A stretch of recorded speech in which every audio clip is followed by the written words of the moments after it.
Hey there, Westford Academy physics people and theater people. This is Mr. Posch. I'm here on July 28th, 2023. I'm here in the basement lab with the now blacked out windows so that we can look at some light and color and wavelengths. I'll show you what we've got in a second here. I'm going to turn the camera around so that you can see the equipment we're testing. Here's the experiment setup. We have a light that we are testing. This is the Chauvet Colorado 1 Tour model of theater stage light. It is an LED light that can produce either red or green or blue light or any mixture. I'm controlling it here through this cable here. This is a DMX cable. It controls how much of each I get. So with this controller, I can mix any amount of red, green, or blue. And right now, as you can see, I have it set to red, and you can see I have it hitting that target. It looks, to your eyes, probably sort of red. Don't trust your screen or my camera in rendering all of these colors correctly, because there's a bunch of details that make that difficult to do and to show on video. So take my word for it, that is a uniform field of red, pretty much as I see it in this room. And I'm picking up that color and those wavelengths through this detector. This is the end of an optical fiber that carries the light all the way down to a sensor here. This is the Vernier Go Direct SpectroVis Plus that is used to look at the wavelength of the light that we're looking at here.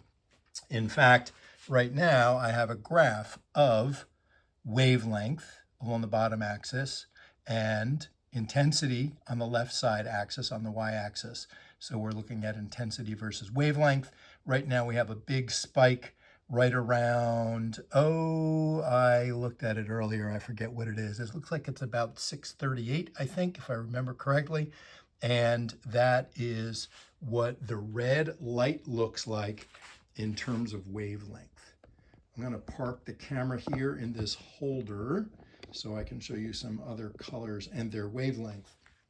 Let's see, we pull up the squeaky chair and let's add in some green to that.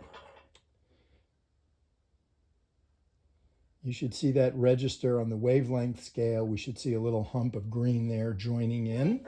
And it looks like it's got a little less intensity, but maybe a wider amount of wavelengths that it's representing. It's not just one wavelength, it's a group of wavelengths. Centered around that green is about 520. Right now we're looking at a color. What I see on that screen is roughly yellow. If I add some blue to that in the appropriate amount, it will look pretty much white to me. And here you can see the blue being added in the spectrum.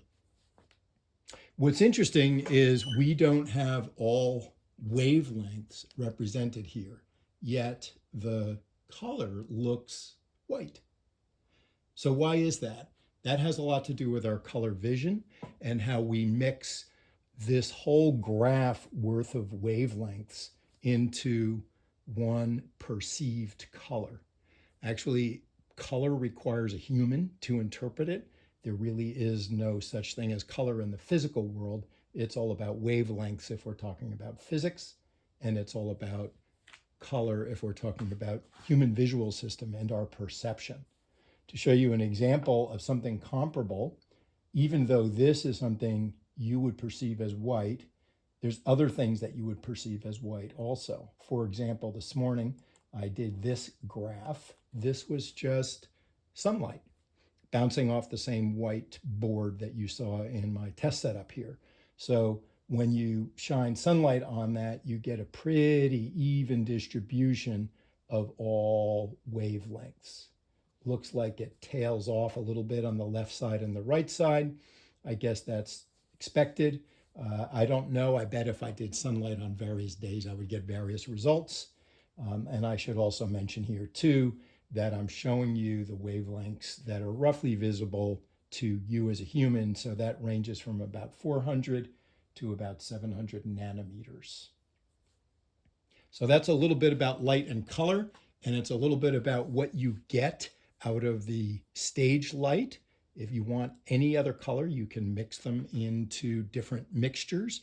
You can't get exactly every color, but there's a wide gamut of colors that you can get based on the three primary colors that were provided in this lighting instrument. So with that, I leave you with the spectrum for the Colorado 1, whatever it was. Oh, Chauvet Colorado 1. Oh, I forget the name, it's long. Tour model of LED stage light. That's all I've got for today. Hope you enjoyed that.